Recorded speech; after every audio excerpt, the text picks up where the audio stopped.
சட்டசபையில் குரட்டை சத்தம் அலறவிட்ட அதிமுக எம்எல்ஏ எச்சரித்த முதல்வர் ஸ்டாலின்.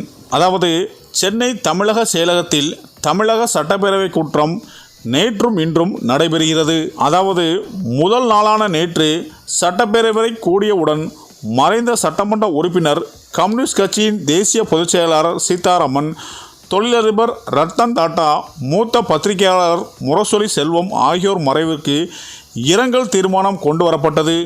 அப்போது சட்டமன்ற உறுப்பினர்கள் 2 நிமிடங்கள் எழுந்து நின்று அஞ்சலி செலுத்தினர்.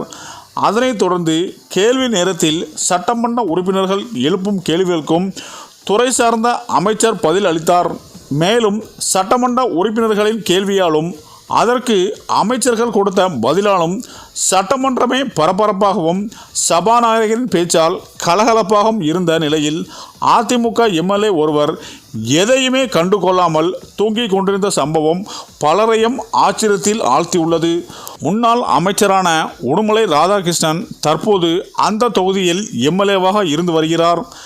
இந்த நிலையில் இன்று பரபரப்பான சூழ்நிலையில் சட்டமன்றத்தில் கேள்வி நேரம் நடந்து கொண்டிருக்கும் நிலையில் அதிமுக எம்எல்ஏ அசந்து தூங்கி கொண்டிருந்தார். மேலும் இந்த வீடியோ சமூக வலைதளங்களில் வைரலாகி உள்ளது.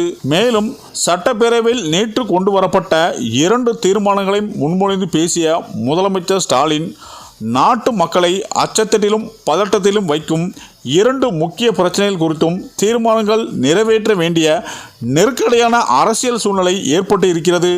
ஒன்று ஒரே நாடு ஒரே தேர்தல், மற்றொரு மக்கள் தொகை அடிப்படையில் தொகுதி வரையறை.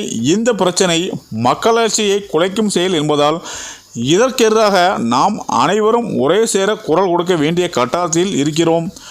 ஒரே நாடு ஒரே தேர்தல் முறை முற்றிலுமாக நடைபெறும் சாத்தியமற்றது என்று கூறினார்.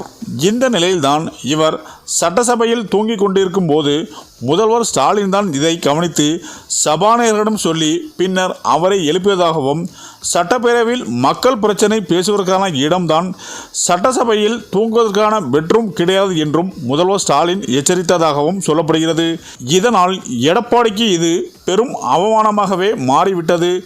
மக்கள் பிரச்சனையை பேசும் இடத்தில் இப்படி தூங்கிக் கொண்டிருக்கும் இவர்களை மக்கள் எப்படி தேர்ந்தெடுப்பார்கள் என்ற குற்றச்சாட்டும் அதிமுக மீது எழுந்து வருகிறது என அரசியல் வட்டாரங்கள் கூறி வருகின்றனர்.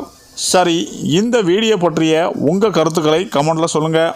மேலும் வீடியோ பிடித்திருந்தால் லைக் பண்ணுங்கள், ஷேர் பண்ணுங்கள், மறக்காமல் நம்ம சேனலை சப்ஸ்கிரைப் பண்ணிக்கோங்க. நன்றி.